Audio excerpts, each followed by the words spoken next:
ವೀಕ್ಷಕರೇ ನಮಸ್ಕಾರ. ನೀವು ನೋಡ್ತಾ ಇದ್ದೀರಾ ಆರ್ ಮ್ಯಾಕ್ಸ್ ಕನ್ನಡ. ನಾನು ಅಶ್ವಿನಿ ಭಟ್. ನಾಗೇಂದ್ರರನ್ನು ಸಚಿವರನ್ನಾಗಿ ಮಾಡಲು ರಾಜ್ಯಪಾಲರೇ ಒಪ್ಪಿಕೊಂಡಿದ್ದಾರೆ. ಅವರ ವಿರುದ್ಧ ಯಾವುದೇ ಗಂಭೀರ ಆರೋಪಗಳಿಲ್ಲ. ಅವರು ಪಕ್ಷದ ಹಿರಿಯ ಮುಖಂಡರಾಗಿದ್ದು ಅವರಿಗೆ ಕೆಕೆಆರ್ಡಿಬಿ ಅಧ್ಯಕ್ಷ ಸ್ಥಾನ ನೀಡಿರುವ ಬಗ್ಗೆ ನನಗೆ ಮಾಹಿತಿ ಇಲ್ಲ. ಈ ಕುರಿತು ಹೈಕಮಾಂಡ್ ನಿರ್ಧಾರ ಕೈಗೊಂಡಿದೆ ಎಂದು ಶಾಸಕ ರಾಘವೇಂದ್ರ ಹಿಟ್ನಾಳ್ ಹೇಳಿದರು.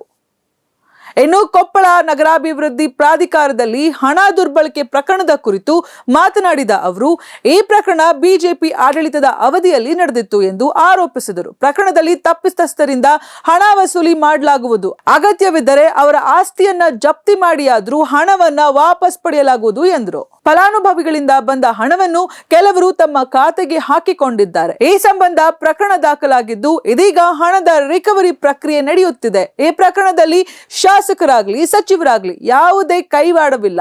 ಬಿಜೆಪಿಯವರು ಸುಮ್ಮನೆ ಆರೋಪ ಮಾಡ್ತಾ ಇದ್ದಾರೆ ಎಂದು ರಾಘವೇಂದ್ರ ಹಿಟ್ನಾಳ ಹೇಳಿದರು. ನಾವು ಈಗಾಗಲೇ ಜಿಲ್ಲಾಧಿಕಾರಿಗಳಿಗೆ ಸೂಚನೆ ಕೊಟ್ಟಿದ್ದೇವೆ. ಇವತ್ತು ಏನೇನು ಅವರು ಪ್ರೈವೇಟ್ ಅಕೌಂಟ್ ಮಾಡಿ ಆ ರೈತರಿಂದ ಬೆನಿಫಿಷರಿಯಿಂದ ಹಾಕಿರ್ತಕ್ಕಂಥ ಅಮೌಂಟ್ ಏನಿದೆ ಅವ್ರಿಗೆ ಸೈಟ್ ರಿಜಿಸ್ಟ್ರೇಷನ್ ಕೆಲವು ಜನರಿಗೆ ಆಗಿದೆ. ಅದರಲ್ಲಿ ಸೊ ಆ ಕೂಡಿರ್ತಕ್ಕಂಥ ಅನುದಾನವನ್ನು ದುರ್ಬಳಕೆ ಮಾಡಿದ್ದಾರೆ. ಇದರಲ್ಲಿ ಶಾಸಕರಾಗಲಿ ಮಂತ್ರಿಗಳಾಗಲಿ ಯಾರೂ ಇನ್ವಾಲ್ವ್ಮೆಂಟ್ ಇಲ್ಲ. ಅದರಲ್ಲಿ ಸುಮ್ಮನೆ ವಿರೋಧ ಪಕ್ಷದವರು ಪ್ರತಿಭಟನೆ ಮಾಡ್ತಾರೆ. ಮತ್ತೆ ವಿಷಯ ತಿಳ್ಕೊಬಿಟ್ಟು ಏನಾಗಿದೆ ಈಗ ಅವ್ರ ಮೇಲೆ ಯಾರು ಕಮಿಷನರ್ ಇದ್ರು, ಔಟ್ಸೋರ್ಸ್ ಅಧಿಕಾರಿಗಳಿದ್ರು, ಅವ್ರ ಮೇಲೆ ಈಗ ಆಡಿಟಿಂಗ್ ರಿಪೋರ್ಟ್ ಬರ್ತಾ ಇದೆ. ಬಂದ ತಕ್ಷಣ ಅವ್ರ ಮೇಲೆ ಕ್ರಮ ವಹಿಸ್ತೀವಿ. ಡೆಫಿನೆಟ್ಲಿ ರಿಕವರಿ ಮಾಡಿ. ಇಷ್ಟು ವರ್ಷ ಆದ್ರೆ ಯಾಕೆ ಗೊತ್ತಾಗಿಲ್ಲ ಅಂತ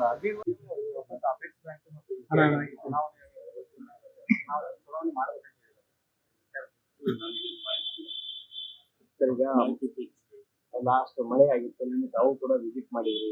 ಎಲ್ಲಾ ಕಡೆ ಮಳೆ ಆಗಿ ಬಹಳ ಸಮಸ್ಯೆ ಆಗಿತ್ತು ಕೊಪ್ಪಳ ನಗರದಲ್ಲಿ. ನಿನ್ನೆ ನಾನು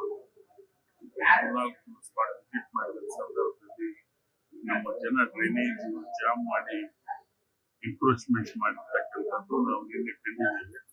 ಇವತ್ತು ನಾವು ನಮ್ಮ ಮುನ್ಸಿಪಾಲಿಟಿ ಕಮಿಷನರ್, ಅಧಿಕಾರಿಗಳು, ನಗರಸಭಾ ಮಾಜಿ ಅಧ್ಯಕ್ಷರು, ಉಪಾಧ್ಯಕ್ಷರು, ಸದಸ್ಯರೆಲ್ಲ ಸೇರಿ ವಿಸಿಟ್ ಮಾಡಿ ತೀವ್ರಗತಿಯಲ್ಲಿ ಕ್ರಮ ವಹಿಸಲಿಕ್ಕೆ ಸೂಚನೆಯನ್ನು ಕೊಟ್ಟಿದ್ದೇವೆ. ಇವತ್ತಾಗಲೇ ಕಾಮಗಾರಿ ಪ್ರಾರಂಭ ಮಾಡಿದ್ದಾರೆ.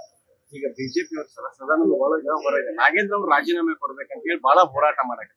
ಈಗ ನೋಡ್ರಿ, ನಾಗೇಂದ್ರ ಅವರು ಈಗ ಸಚಿವರಾಗಿ ಏನಾದ್ರು ಅವ್ರ ಮೇಲೆ ಕೇಸ್ಗಳು ಇನ್ನಿತರ ಗವರ್ನರ್ ಅವರು ಒಪ್ಪಿ ಅವಕಾಶ ಮಾಡಿಕೊಟ್ಟಿದ್ದಾರೆ. ಗವರ್ನರ್ ನೇಮಕಾತಿ ಮಾಡಿರ್ತಕ್ಕಂಥದ್ದು ಯಾರು? ಕೇಂದ್ರ ಸರ್ಕಾರ. ಸೊ ಸುಮ್ಮನೆ ಅವ್ರಿಗೆ ಯಾವ್ದು ವಿಷಯ ಇಲ್ಲ. ಬಿಜೆಪಿ ವಿಷಯ ಇಲ್ಲದೇನೆ ಸುಮ್ಮನೆ ಹೋರಾಟವನ್ನು ಮಾಡ್ತಾರೆ. ಅದಾಗಿ ಕೂಡ ನಾಗೇಂದ್ರ ಅವರು ಸೀನಿಯರ್ ಲೀಡರ್, ನನ್ನ ಪಾರ್ಟಿ 2ನೇ ಸಚಿವರಾಗಿದ್ದಾರೆ. ನನಗ ತಿಳಿದಂತ ಮಾಹಿತಿ ಅವ್ರ ಮೇಲೆ ಯಾವುದೇ ಸೀರಿಯಸ್ ಆದಂತ ಅಲಿಗೇಷನ್ಸ್ ಇಲ್ಲ. ನಗರಾಭಿವೃದ್ಧಿ ಪ್ರಾಧಿಕಾರ ಇಲ್ಲೂ ಕೂಡ ಸಾಕಷ್ಟು ಹಗರಣ ಆಗಿದೆ. ರಿಕವರಿ ಮಾಡಿದ್ವಿ, 42 ಲಕ್ಷ ರಿಕವರಿ ಮಾಡಿದ್ವಿ. ಇನ್ಶೂರೆನ್ಸ್ ಹಣನ ಇನ್ನೂ ಕೂಡ ರಿಕವರಿ ಮಾಡ್ತಾ ಇದೀವಿ. ಸೊ ಅವ್ರ ಮೇಲೆ ಯಾಕಪ್ಪ ಎಫ್ಐಆರ್ ಮಾಡಿಲ್ಲ ಅಂದ್ರೆ, ಇನ್ನ ಅಮೌಂಟ್ ಬರ್ತಾ ಇದೆಯಲ್ಲ, ಎಫ್ಐಆರ್ ಮಾಡಿದ್ರೆ ಸುಮ್ಮನೆ ದುಡ್ಡು ಬರಲ್ಲ. ಸೊ ಅದನ್ನ ರಿಕವರಿ ಮಾಡಿದ್ರೆ ಕ್ರಮ ತೆಗೆದುಕೊಳ್ಳಿ. ಎಷ್ಟು ಅಮೌಂಟ್ ಆಗಿದೆ ಟೋಟಲ್? ಅದು ತಿಳ್ಕೊಂಡಿಲ್ಲ. ಅಲ್ಲಿ ಬರ್ರಿ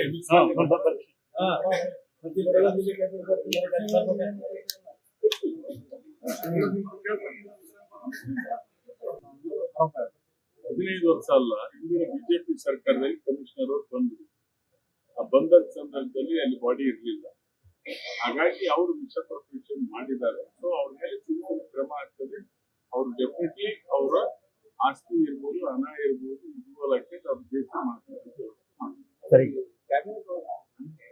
ಸಾರ್ವಜನಿಕ ಉದ್ಯಾನವನಗಳಲ್ಲಿ 5% ಜಾಗವನ್ನು ಬೇರೆ ಉದ್ದೇಶಕ್ಕೆ ಬಳಕೆ ಮಾಡಲಿಕ್ಕೆ ಈಗ ನಾ ತಿಳ್ಕೊಂಡು ಹೇಳ್ತೀನಿ ಮಾಹಿತಿ ಸಂಪೂರ್ಣ ಮತ್ತೆ ಮಾಹಿತಿ ಕಲ್ಯಾಣ ಕರ್ನಾಟಕ ಅಭಿವೃದ್ಧಿ ಮಂಡಳದ ಕೂಡ ಈಗ ನಾಗೇಂದ್ರ ಏನು ಮಾಹಿತಿ ಇಲ್ಲ. ವರಿಷ್ಠರು ಅದನ್ನ ತೀರ್ಮಾನ ಮಾಡ್ತಾರೆ. ಅದನ್ನ ಮಾಹಿತಿ ಸರಿ.